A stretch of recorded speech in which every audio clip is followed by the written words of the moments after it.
Okay, welcome everyone.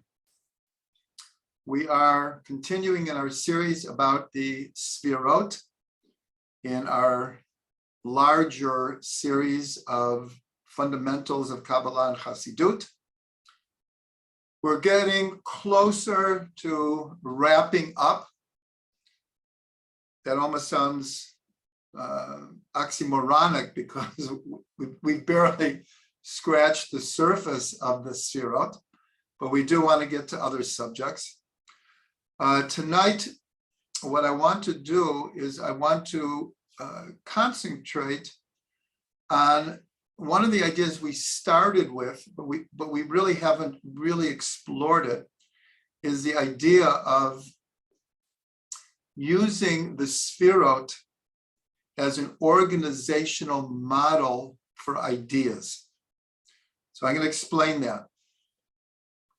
And this is one of the biggest chidushim of Rabbi Ginsburg. Now, I want to say here, this is taking place as part of the students of Rabbi Ginsburg. And I have been a student for over 45 years now. And listen, there throughout the generations, there are so many great teachers, great books written, great commentaries. But it's not often you have someone who's it's called a mechadesh, someone who innovates whole new perspectives of the Torah. In other words, and this is not in any way, shape, or form a put down, but you could have someone who is a phenomenal Talmud teacher or a Chumash teacher. And what they do is they give over previous commentaries. So they're great teachers, they're indispensable, but we wouldn't necessarily call them a mechadesh, that they have introduced to the world whole new perspectives of understanding the Torah. There are people who teach Talmud who are like that. Rabbi Ginsburg is unique in how many innovative ideas he has introduced to Jewish learning. I could say that it will take many, many years, maybe generations of people learning his books to fully appreciate what he has done here. I'm saying that as an introduction because one of the greatest chidushim, one of the greatest innovative ideas that Rabbi Ginsburg has introduced is the subject of tonight's class, is using the Sefirot as an organizational model, a paradigm, in order to explain ideas. So what do I mean here?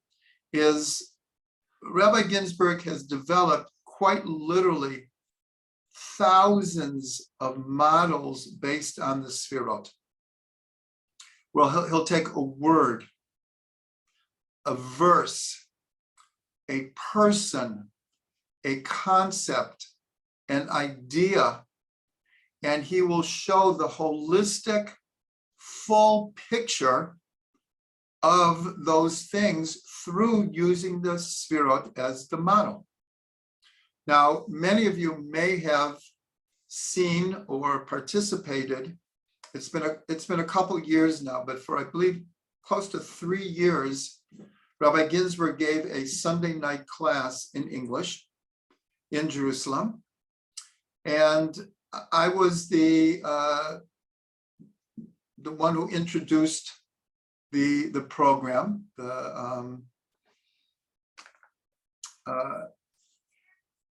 MC. I hear my wife in the background. I forgot the term, MC.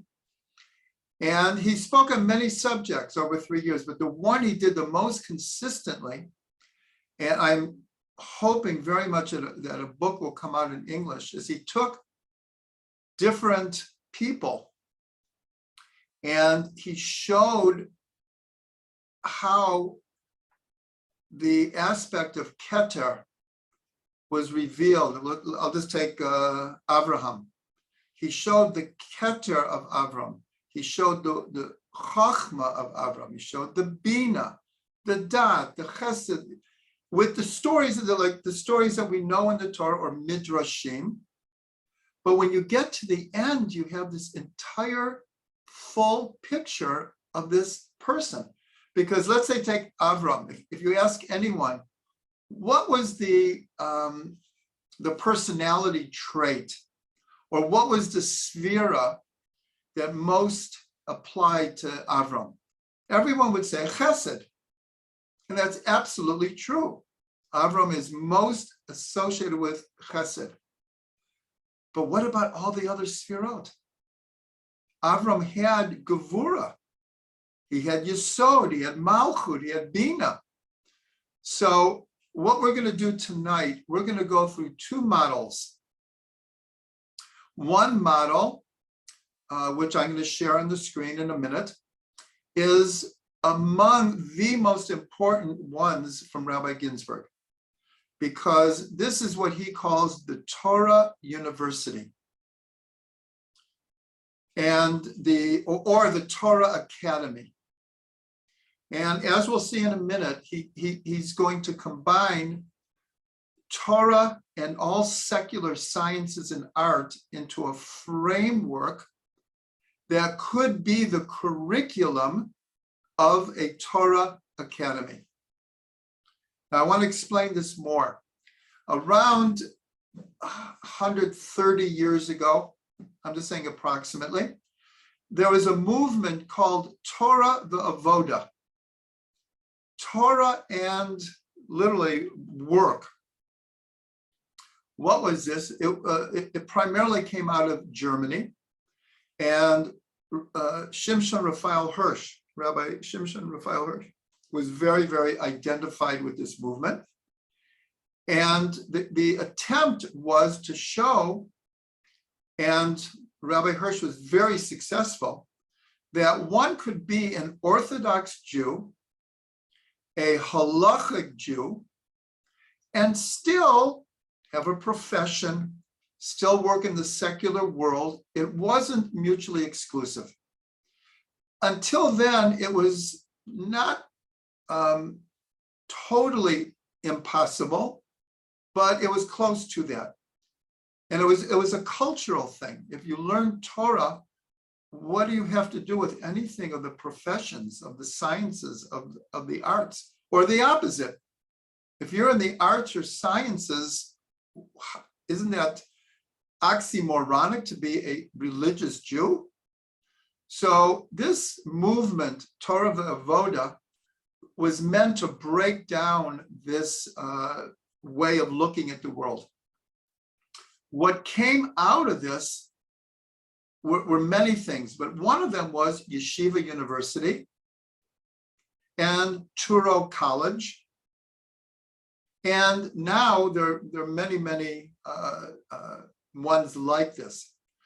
So Yeshiva University was set up to give Orthodox religious young people a chance to learn Torah and a secular science or art and a profession at the same time in the same school. This was totally unique. This was a great chiddush. It was a great innovative idea. Rabbi Ginsburg wants to take it one step further, and he's not the only one. And if you go to a good Jewish bookstore, you'll see the results of this, is that despite the tremendous advance that Yeshiva University and Touro College made, the curriculum still was, they learned Torah, and then they learned the sciences and the arts. What Rav Ginsburg is proposing, not just proposing, he's been doing it for 45 years. This is the other major innovative idea of Rav Ginsburg is whatever the subject is, and that's what we're going to be learning about in 1 minute, he combines Torah wisdom and secular knowledge into a holistic whole. So the idea of the Torah University or the Torah Academy is whatever the science is, whatever the art is, whatever the profession is, it is taught in a unified manner with Torah. So this is a tremendous thing. And if, like I said, if you go into a bookstore now or go online, you'll now see hundreds of books by different authors that, depending what the field is, whether it's psychology or medicine or physics or social work or education, books are being written showing the unification, the holistic unity between what the Torah has to teach about the subject and what secular knowledge has to teach, and it's unified into one presentation. So I am going to now, hopefully,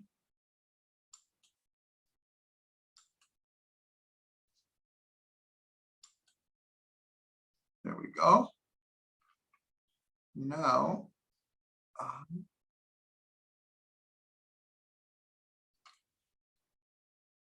you just have to give me a second because I've disappeared here. Okay, just give me a second. There we go.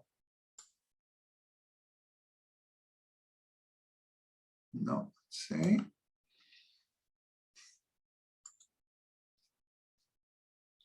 Oh, I see what's happening.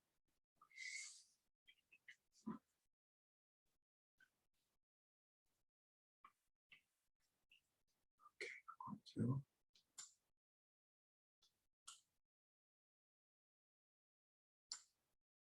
Oh.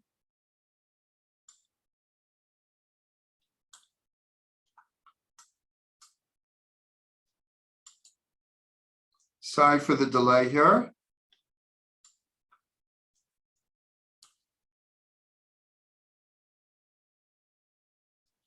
I'm just trying to make myself bigger here.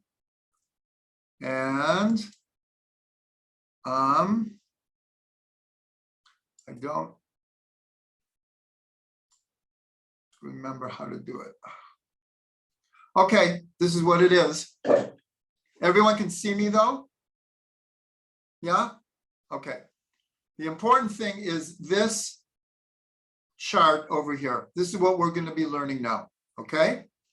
This is the Torah Academy, and we're going to go through it relatively quickly, but what we're doing here is an example of thousands of models that are based on the same idea. So here we're taking Torah wisdom and secular knowledge, and we are uniting them in a way that is structured according to the Sefirot. Okay, so we're going to start at the top, and remember, we've learned this, that there are 3 dimensions of Keter, the crown, and when we also count knowledge, Dat, we have 13 levels.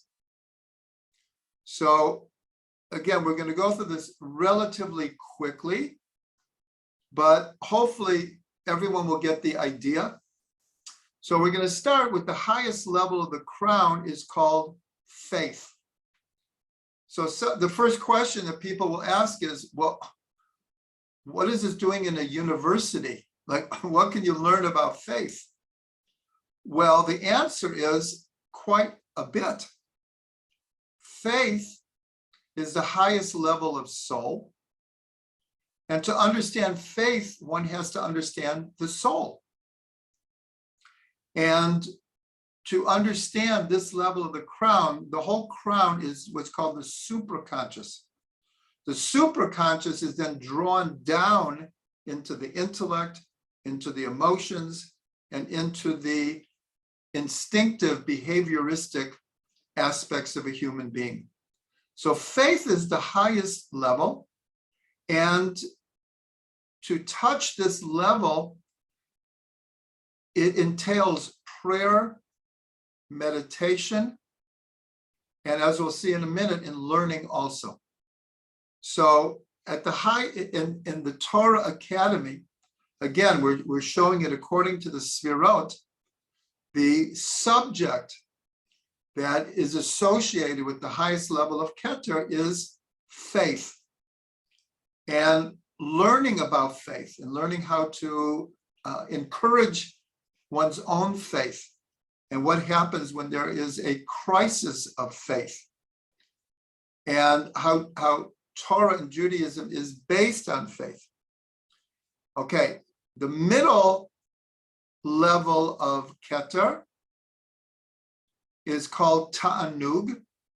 These are all concepts that we've learned, is pleasure. And here is the study of Torah. So the question is, why isn't Torah in a different Sphero?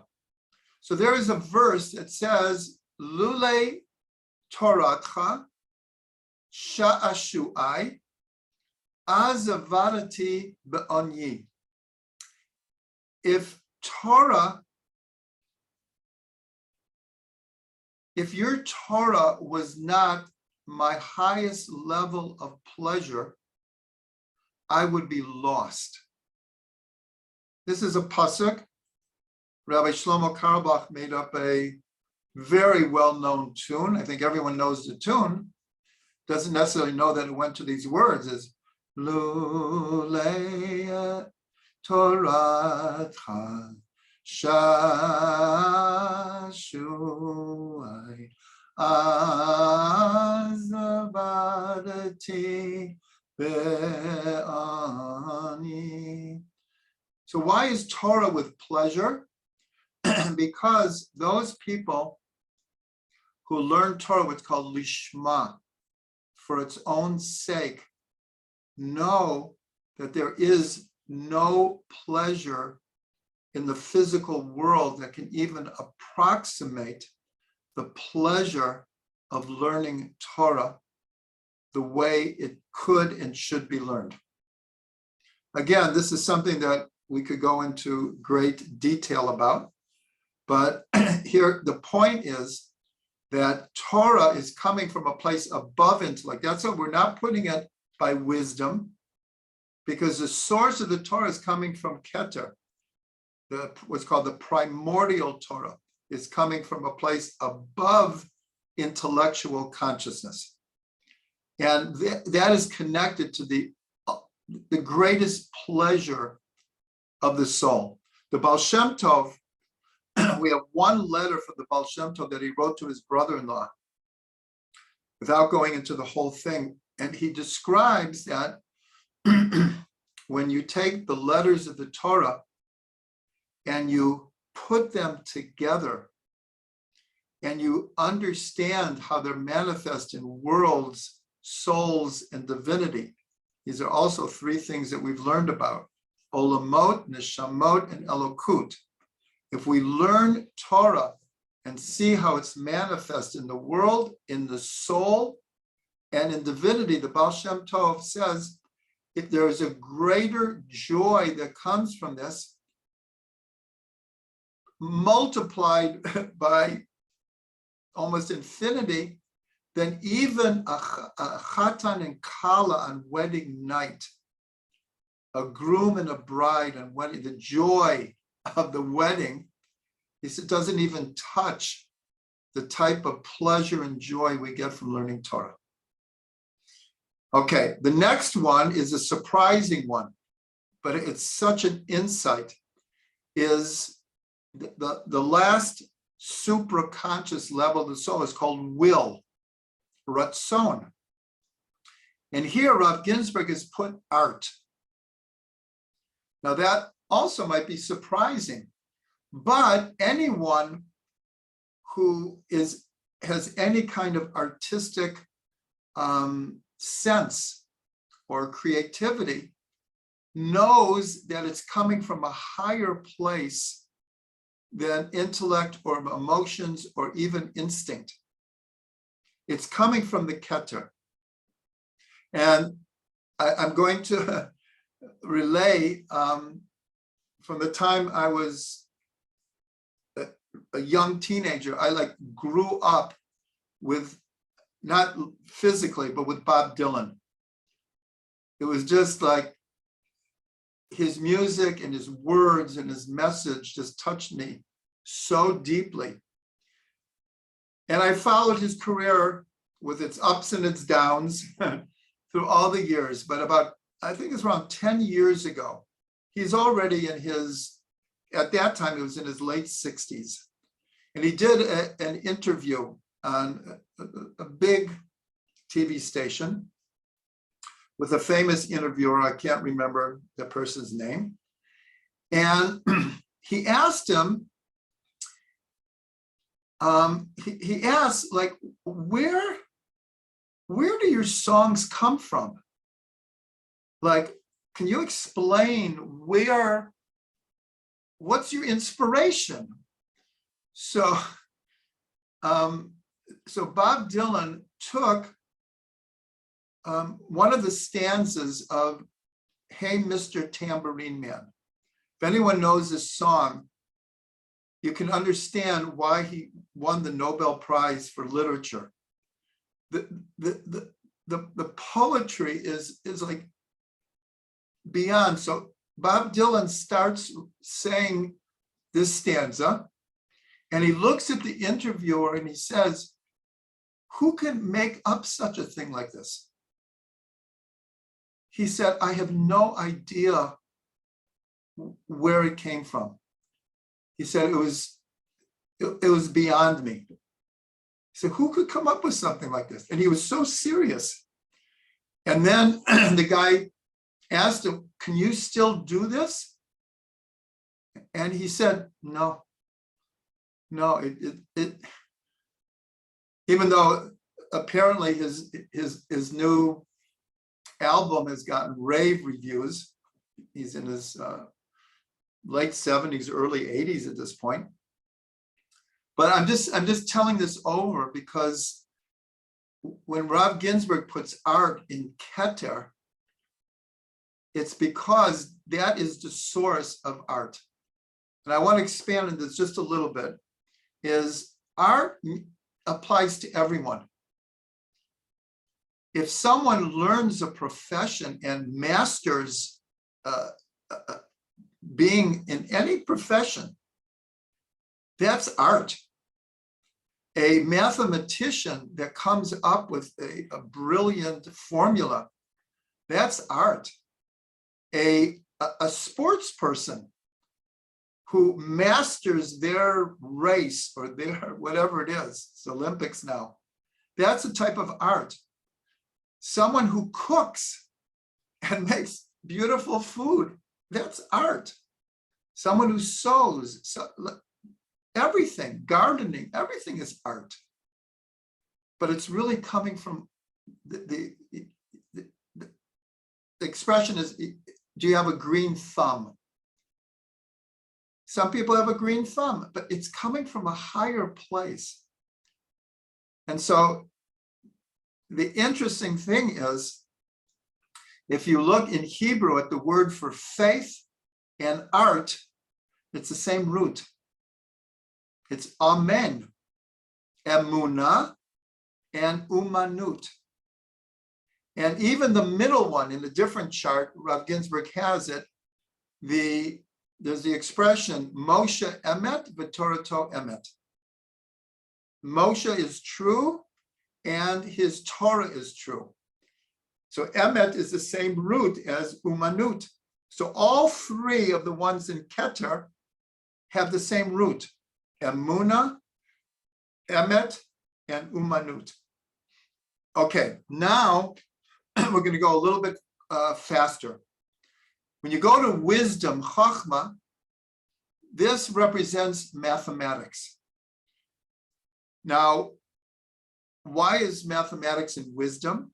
If you look at the word in Hebrew, it's cheshbon, which comes from the word choshev, to think. And the word in Hebrew for a thought is machshava, which is really choshev ma. When you permute the letters, it's thinking of what? Thinking of essence, thinking of the bigger picture. So today, mathematics is the basics of almost all science now.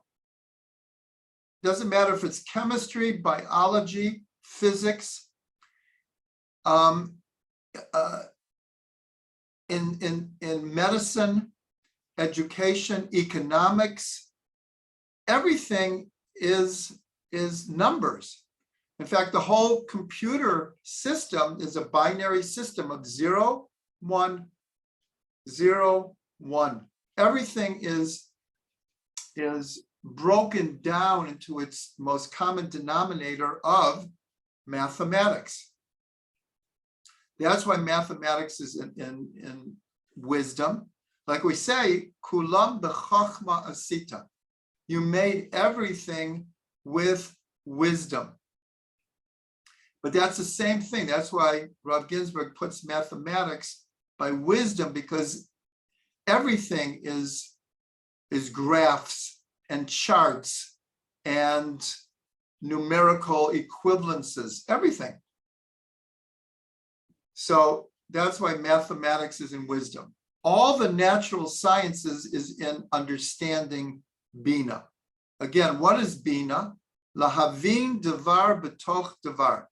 To understand one thing from another thing. All the natural sciences, again, chemistry, biology, physics, quantum physics, are all attempts to go deeper and deeper into explaining what reality is, explaining what the body is, explaining what the molecular structure of the universe is, the structure of the atom, whatever it is. It's lahavin devar betoch devar, all the sciences. And it's on experimentation and imperial challenging ourselves to find deeper reasons and deeper explanations, and then transforming them into formulas that can actually better our lives. The next one is knowledge psychology. Now, we always talk about that knowledge and crown, Keter and Dot, are mirror images of each other. So we started, the highest level was faith, to learn about faith. And I said, to learn about faith, you have to learn about the soul. This is brought down in psychology. Psychology is the study of the soul. It's the study of the human psyche. What makes us tick? What is our superconscious? What is our unconscious? What is our subconscious? What is our id? What is our ego? In other words, what makes us tick? And when there are problems, what can heal them? So Dot is the perfect place for psychology, very connected to the Eitz Hadat, Tov Ra, the tree of knowledge of good and evil. Anyone who reads the story of Adam and Eve in the Garden of Eden is reading the deepest, most profound psychological picture of the human condition that we could get. If one learns that story to its depths, it is a psychological framework to understand the existential reality of a human being. The next one is a very obvious one. In Chesed, loving kindness, are the social sciences. because anyone involved in the social sciences must have deep down inside them this basic feeling of, I want to help people. I don't want to do research. I don't want to be in a lab. I want to help people. I want to get out there and help people. So that's an obvious one, is the social sciences. The next one is also an obvious one. In Gevura, might is law, because one of the aspects of Gevura is called judgment. So this is an obvious one, that law is associated with Gevura. Now I'm going a little bit faster because there are other things I want to get to. The next one is Tiferet and beauty, and this is medicine. Now, one of the secrets here is that if you take the word in Hebrew, refuah, so the root of the word beauty is pe'er, Pei Aleph Resh. If you change those letters around, it spells healing, refuah. It is the word in modern Hebrew, a doctor is called a rofeh. It's the same letters as beauty. So what, but more than that, why is medicine and beauty? I believe we've discussed this somewhere along the way, is that the secret of good health is what's called the golden middle path. Tiferet is right in the middle of the Sefirot. And the Rambam, Maimonides, wrote about this extensively in his different books on medicine. The whole thing is not too much of this, not too much of that, not too hot, not too cold, not too sour, not too sweet, not to eat too much, not to eat too little, etc. In other words, the whole idea, that's what we call modern medicine is now accepted, what is called alternative medicine. And alternative medicine is not just treating the symptom, it's treating the whole person, including their psychological makeup. That's the connection of medicine to Tiferet. The next one is Netzach, victory, and this is education. And again, just a simple thought is the Netzach, remember, also means minatseach, which means conduct, to be a conductor. The other meaning of Netzach is eternal. So these two things tell us the real goals of education is to teach over eternal values, not just facts, not just to get people ready for the workplace and a profession, but to help a person incorporate and live a moral, ethical, good, kind life. That should be the goal of education. And the idea of being a conductor is teaching people how to balance and juggle all the demands of life, and I'll say especially modern life, learning how to juggle, learning how to be well-rounded, how to spread themselves not too thin, but at the same time be able to multitask at the same time. The next one is Hod, and this is economics. This is a less obvious one, but Rav Ginsburg is just right on here, is Hod means acknowledgement, and the inner dimension of Hod is Tamimut, is sincerity. So Rav Ginsburg explains that a real ethical economic system is where everyone acknowledges the importance of being honest and giving everyone a fair shake. if the whole thing of economics is everyone is cutthroat, everyone's out to make as much money, and it doesn't matter how moral, ethical it is, that's really not a good basis for an economy. Economy should be based on acknowledging the needs of society and the need to be honest and sincere in making a product that's not going to break in the next day. Like everyone comments that they used to make things to last 20, 30, 40 years. The way things are made now are made on purpose to be obsolete in 7, 8 years. That's how they're made. Because why? We'll sell more refrigerators that way. I don't have an obligation to the buyer to sell him the best product that I could produce. No, I want to make as much money as I can. That's not a good way for society to base an economic system. So that fits in with Hod beautifully. The next one are the communication sciences. Rav Ginsburg puts this in foundation, yesod. In Hebrew, it's tikshoret, from the word kesher, which means connection. In Hebrew, communication is tikshoret. Media is the tikshoret. Because, as we said many times, all the other Sefirot have to be funneled through yesod.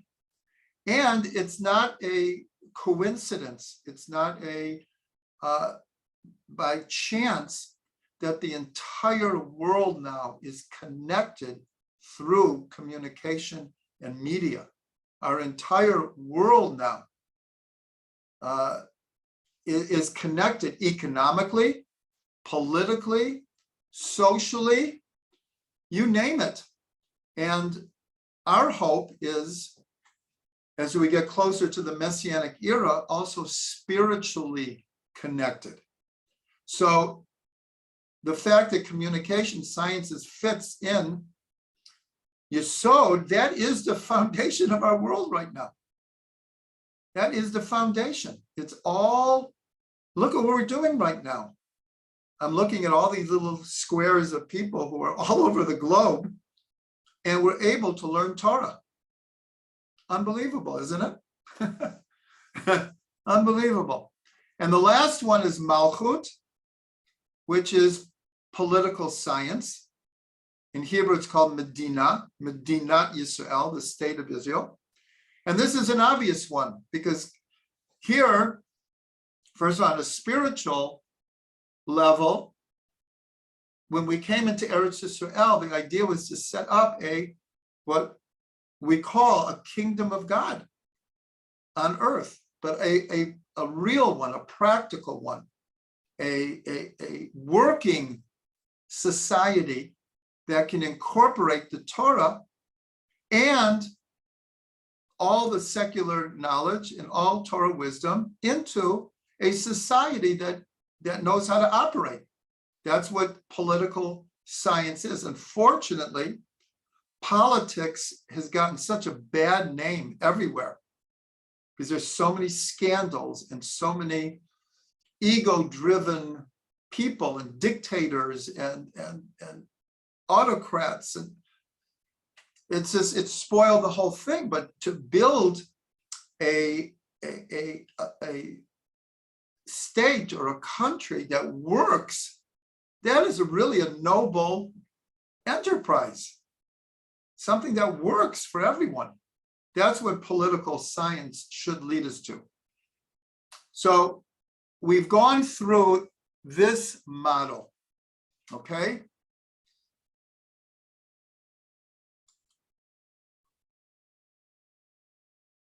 Stop position is closed. Okay. Okay.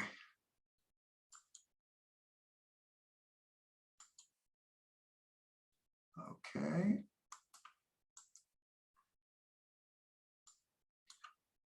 Okay.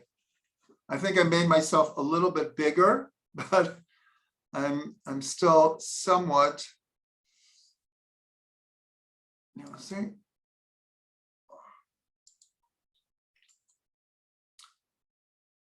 Okay. Okay, that's the best I can do here. Back to the drawing board. Okay, we are going to continue now.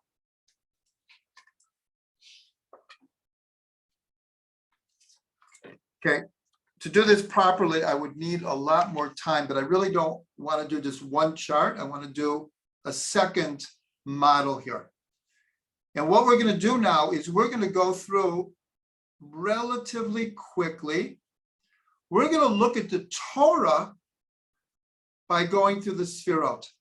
In other words, what's the keter of the Torah? What's the chachma of the Torah? What's the bin of the Torah? What's the chesed of the Torah? So very, very quickly, this is my model. This is not Rav Ginsburg's model.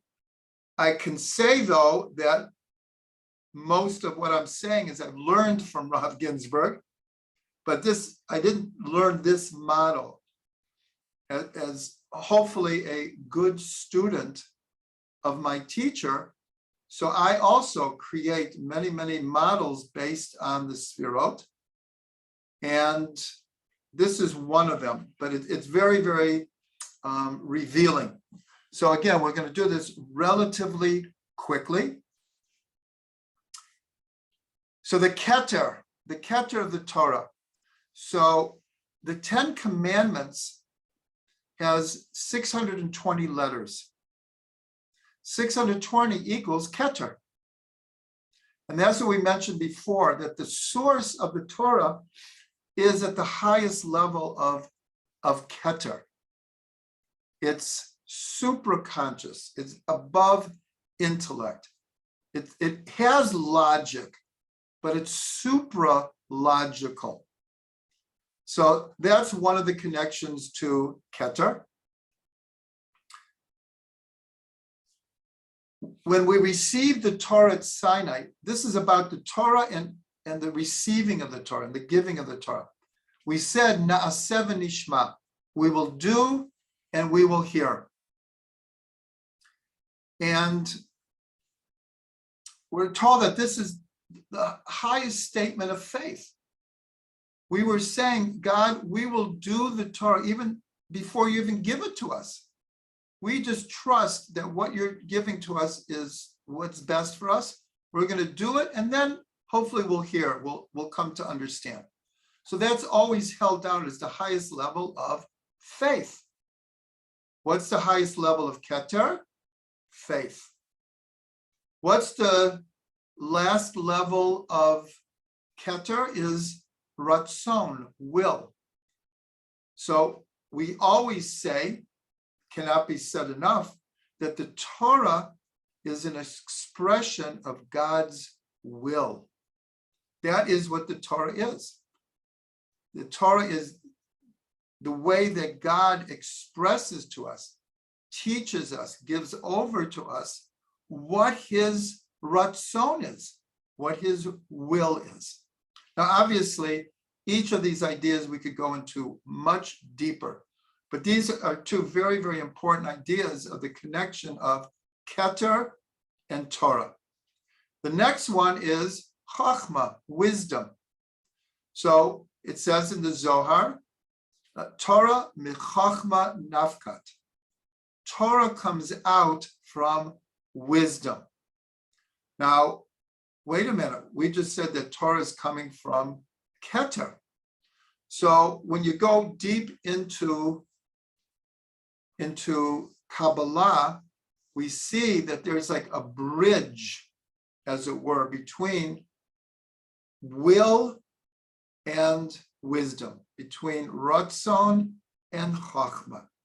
So when we say the Torah comes out from wisdom, what it means is the Torah that's written in the language that human beings can understand is coming from wisdom.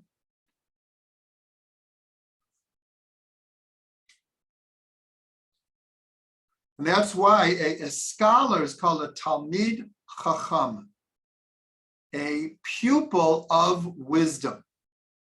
What wisdom? The wisdom of the Torah. The wisdom of the Torah in Keter has to be brought down into this world.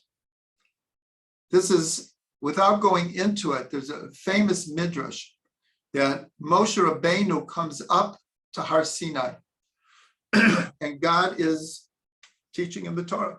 And the angels come and say, Master of the world, why are you giving the Torah, which was created 974 generations before creation, why are you giving it to human beings? Meaning, they can't understand the Torah. And in the Midrash, God says to Moshe, you answer them. So Moshe takes just stories from the Torah about, I don't know, I can't remember the examples, but killing, about someone digs a hole and someone's cow falls into it. Someone breaks down their neighbor's fence. And Moshe says to them, can you relate to any of this? Like, this is not your world. This Torah is meant for us. But there's a deep, unbelievable question here. What was the Havamina of the angels? I mean, what were the angels thinking? They didn't know what the Torah said. Why were they saying this is not meant for human beings? Without going deeply into it, my next book, hopefully there's a huge article about this, Bezrat Hashem, give me a bracha that it could come into the world. There's Torah on many different levels. The Torah that the angels were relating to is called the Torah Keduma, the primordial Torah. It's the same Torah, the same letters, but it's understood on such a higher level. The angels say, why are you giving this Torah to human beings? Because the way they understood the Torah was, in a sense, beyond the world. And Moshe would say, well, that's good for you. But in our world, the world of wisdom, of Chachma, Torah comes from Chachma, this is our Torah. Again, this is an idea we could go into much, much deeper. What about the Bina of the Torah? So we know that the concept always connected to Bina are the 50 gates of understanding. Chamishim Sha'arei Bina, the 50 gates of understanding. So which day after Pesach was the Torah given? On the 50th day. That's the deep connection with Bina. It was given on the 50th day. And in the Jewish calendar, what is the 50th year called? The Jubilee Year. The year of literally freedom.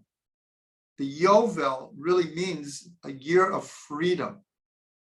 And remember, it says that on the first tablets that God wrote with the finger of God, Charut al haluchot, engraved on the tablets.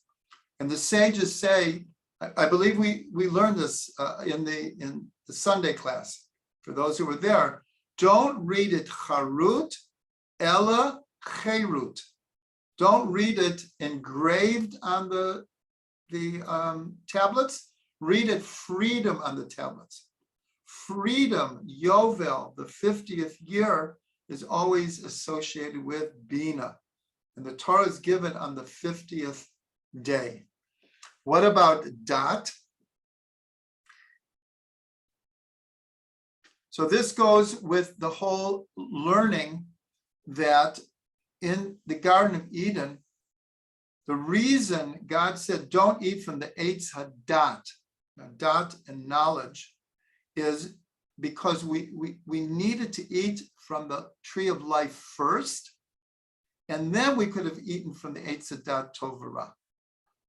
Adam and Eve reversed it, and that was, and will be until it's fixed the whole problem.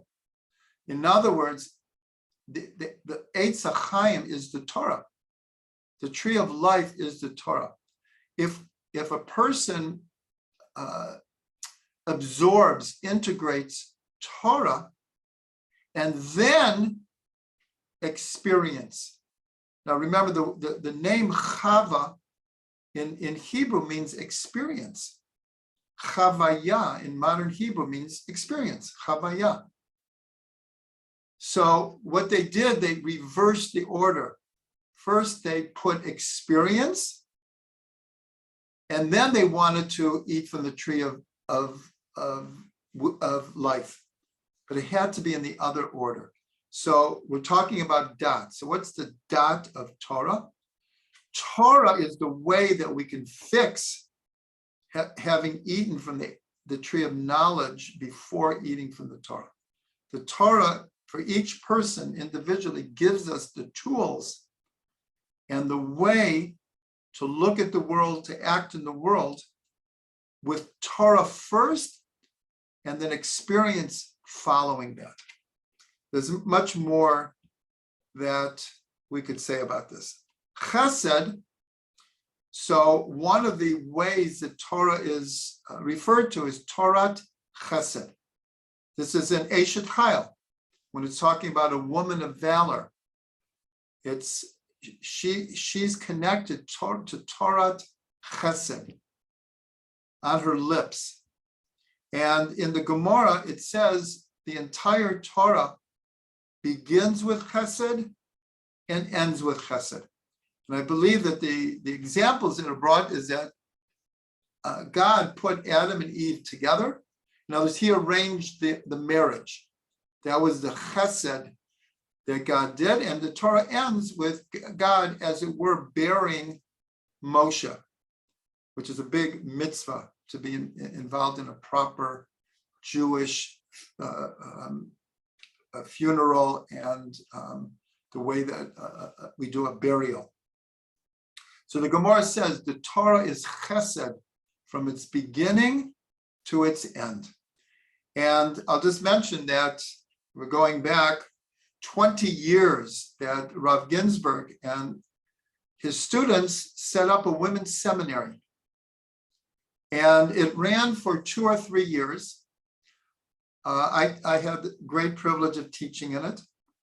And like anything, kol hatchalot kashot, all beginnings are hard.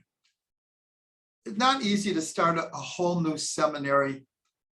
And there was a learning curve. But by the 3rd year, we really had kind of worked out the kinks, and it was really starting to really flow, and the intifada happened. And that all the parents pulled their children out of Israel, and that was the end of that. I'm only mentioning it because Rav Ginsburg named the seminary Torah Chesed, the Torah of Chesed. Gevura, so there's much to say about this. The 2 things I will say is there are different ways that we refer to God. Like one of them, not names of God, but expressions. Like one is hamakom, the place. Especially someone who's sitting Shiva after they lost a close family member. And one of the things we say, we comfort them by saying, hamakom yinachem, the place. We refer to God as the place. But the way that the sages refer to God when he's giving the Torah is mipi hagvura, from the mouth of Gevura. Now, the reason for this is that the verse introducing the 10 Commandments uses the name Elokim. Vayedaber Elokim et kol hadavarim ha'elu lemor. And God spoke all of these things, saying, and then the 10 Commandments. So it's the name Elokim, which is associated with Gevura. And in a deeper level, the Gevura of the Torah, first of all, there's judgment in the Torah, there's law. It's not like wishy-washy. The whole Torah is instruction of how to establish a law-abiding ethical, moral society. We just learned that in the Torah Academy. But on a deeper level, Gevurah is always connected to what's called Tzimtzum, which is how God contracted his infinite being in order to make a place for the world. And so God took his infinite being and contracted his will into the letters of the Torah. This is an enormous contraction of the infinite essence and will of God into letters in the Torah.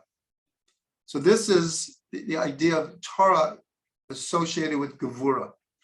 Next, we have Tiferet. And Tiferet is always the merging of Chesed and Gevurah. And so we just learned that on one hand, the Torah is full of law, judgment, punishments, consequences. On the other hand, it's full of Chesed and loving kindness. So Torah is really the merging of both of these into Tiferet. Netzach, as we learned just a few minutes ago, means eternal. And again, here is the Torah is eternal. It existed before the world, and as it were, it will exist after the world. The concept of Torah is eternal because it's one with God. God and the Torah are one, and God is eternal, and the Torah is eternal. And again, just like we learned about education in the Torah Academy, through the Torah, we learn eternal truths and values to base our lives. Hod, we can understand in many different ways, but with the giving of the Torah, there was incredible physical phenomena that were happening.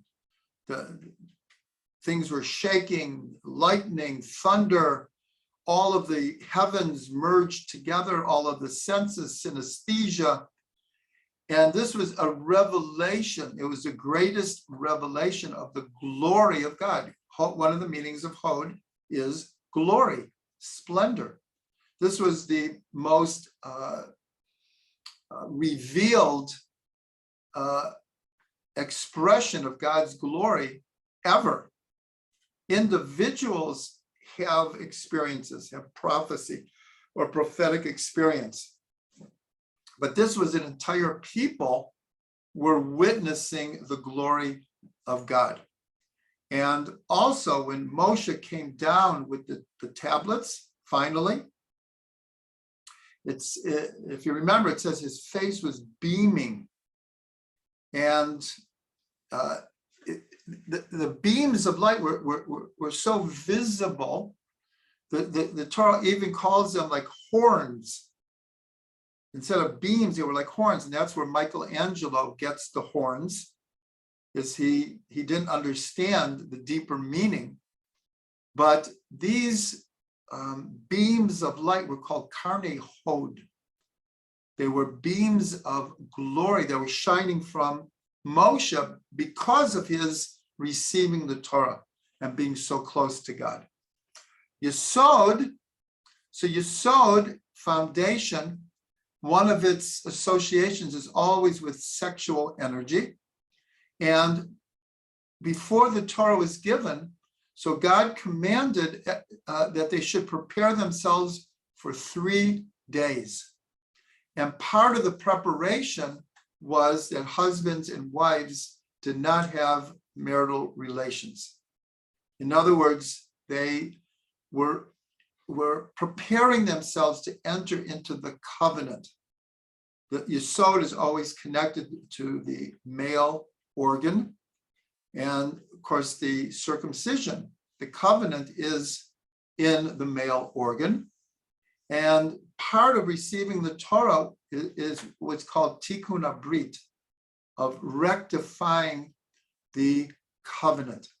And it was as if by receiving the Torah, in a sense, we all entered into the covenant with God. And the last one is Malchut, is kingdom. And again, the whole idea of the Torah is that we should be able to establish the kingdom of God in this world, to bring heaven down to earth. And the Torah is our guide. It is our Malchut. It is our kingship. That's why we say 100 blessings today. Baruch atah Hashem Elokeinu melech haolam. We're constantly acknowledging God as our true king. And that's why Mashiach is called Melech HaMashiach, a kingly figure. And one last thing is that we know that at Mount Sinai, we received the written Torah, the beginning of the process through the Ten Commandments, at the beginning of the process of what's called the written Torah. But we know that what was Moshe doing on the mountain for 40 days? And actually, he was really there for 3 periods of 40 days. He was learning the oral Torah, because we absolutely cannot understand whatsoever the written Torah without the oral Torah. So in Petach Eliyahu, a Kabbalistic piece, part of the Zohar, where it gives references or names to the different Sefirot. For Malchut, it's Torah Shel Baal Peh Korinin La. Malchut is called the oral Torah because that's the kingship is dependent on the oral Torah to explain the written Torah. Without the oral Torah, we can't understand. That's why there's so much misunderstanding by other religions about Judaism, because they read it in English based on the King James Version, based on the Latin, based on the Greek, based on the original. But even Jews, if you're just reading it in English and you have no tradition behind it, no oral Torah, there's no way to understand it. So that's the aspect of Torah in Malchut. So what hopefully we did here, this is just one example. We took a concept, Torah, and we showed that it is holistic.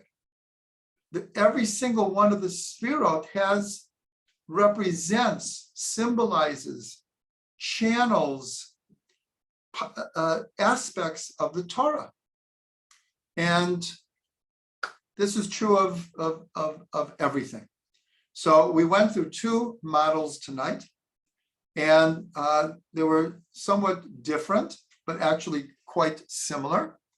And next week, hopefully, we are going to, instead of delving deeply into into just 1 or 2, we're going to try to do a survey of different models, just to give people more of an idea of how holistic and how meaningful it is to start to see the world and see our inner world through the lens of the Sefirot. So we should be blessed to continue our learning further and further.